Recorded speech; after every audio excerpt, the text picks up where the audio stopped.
안녕하세요. 김태훈 목사입니다. 뚜벅뚜벅 메시지. 오늘은 십자가 앞에 서다 5번째 고난주간 금요일에 관련된 말씀입니다. 그럼에도 불구하고 사랑하신다. 그럼에도 불구하고 사랑하신다.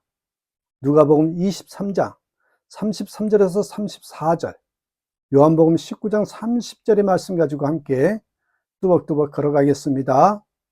여러분 한번 상상해 보십시오. 어떤 사람이 있습니다. 그는 친구를 배신했습니다. 그는 거짓말을 했습니다. 그는 도망쳤습니다. 그는 생각합니다. 나는 다시 그 사람을 만날 수 없다. 나는 다시 그 사람을 만날 수 없다. 그러나 어느 날 그는 알게 됐지요. 그 친구가 자신을 살리기 위해 죽었다라는 사실을. 여러분, 바로 이것이 십자가의 이야기입니다. 그리고 이 이야기는 바로 베드로의 이야기입니다. 우리 모두는 여러분 베드로입니다. 그래서 이 한 주간 우리가 베드로라는 인물을 한번 나에게 적용해 보고자 하는 것입니다. 그렇습니다. 오늘 우리는 십자가 앞에 서 있습니다. 그러나 질문이 있습니다. 누가 십자가를 필요로 하는 사람입니까? 누가 십자가를 필요로 하는 사람입니까? 성경은 말하죠. 완벽한 사람이 아닙니다. 베드로 같은 사람입니다. 베드로는 예수님을 사랑했습니다. 그러나 베드로는 예수님을 부인했습니다. 이것이 인간입니다. 우리는 하나님을 사랑한다고 말하지만 우리는 여전히 넘어집니다. 그래서 십자가는 필요합니다. 영국에 한 목사가 있었습니다. 그의 이름은 존 뉴턴입니다.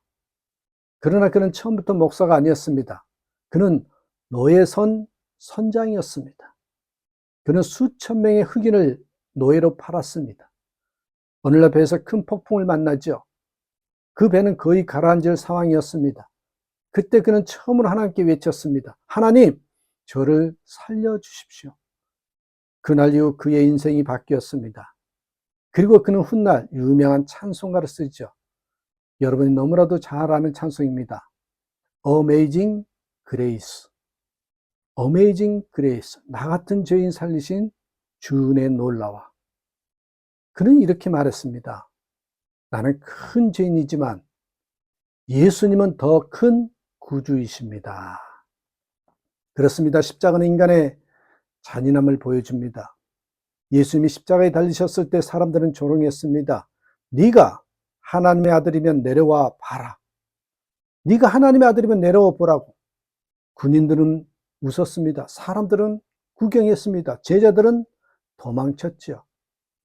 여러분, 십자가는 인간의 죄가 얼마나 깊은지를 보여줍니다.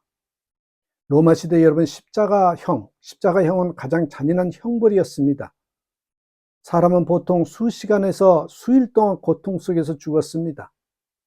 숨을 쉬기 위해 몸을 들어 올려야 했습니다. 못이 박힌 손과 발에서 엄청난 고통이 밀려왔습니다. 그리고 결국 질식으로 죽습니다. 로마 시민에게는 이 형벌이 허락되지 않았습니다. 왜냐하면 너무 잔인한 형벌이었기 때문입니다. 그러나 그런 형벌을 하나님의 아들이 받으셨단 말입니다. 그런데 십자가 위에서 예수님은 무엇을 하셨습니까? 우리는 놀라운 말을 듣지요. 아버지, 저들을 사하여 주옵소서. 아버지, 저들을 사하여 주옵소서. 여러분 생각해 보십시오. 예수님을 못 박은 사람들, 예수님을 욕하는 사람들, 예수님을 버린 제자들, 그 모든 사람을 향해 예수님은 기도하십니다. 용서해 주십시오. 용서해 주십시오. 한 번은 한 어머니가 있었습니다. 그녀의 딸이 살해당했습니다. 범인은 잡혔습니다. 법정에서 어머니는 범인을 바라보았습니다. 그리고 판사에게 말했죠. 저는 이 사람을 용서합니다. 사람들은 충격을 받았습니다. 기자가 물었대죠. 어떻게 그런 일이 가능합니까? 그 어머니는 말했습니다. 예수님이 나를 먼저 용서하셨기 때문입니다. 그렇습니다. 십자가는 사랑의 증거입니다. 로마서 5장 8절에 우리가 아직 죄인 되었을 때 그리스도께서 우리를 위하여 죽으심으로 여러분, 하나님은 우리가 잘해서 사랑하지 않으셨습니다. 우리가 죄인일 때, 우리가 하나님을 외면할 때, 우리가 넘어질 때, 그때 예수님은 십자가에 달리셨습니다. 미국에서 실제로 있었던 이야기입니다. 어떤 소년이 얼음 위에 떨어졌습니다. 얼음이 깨졌어요. 소년은 빠져 죽을 상황이었습니다. 그때 한 남자가 얼음 속으로 뛰어들었죠. 그리고 소년을 밀어 올렸습니다. 소년은 살아났습니다. 그러나 그 남자는 죽었습니다. 나중에 사람들은 알게 되죠. 그 남자는 소년의 아버지였습니다. 여러분, 십자가는 바로 이런 것입니다. 십자가가 바로 이런 것이에요. 자, 예수님은 마지막으로 말씀하시죠. 다 이루었다. 다 이루었다. 이 말을 헬라어로 테텔레스타이라고 합니다. 테텔레스타이. 여러분, 이 말은 당시 상인들이 사용하던 말입니다.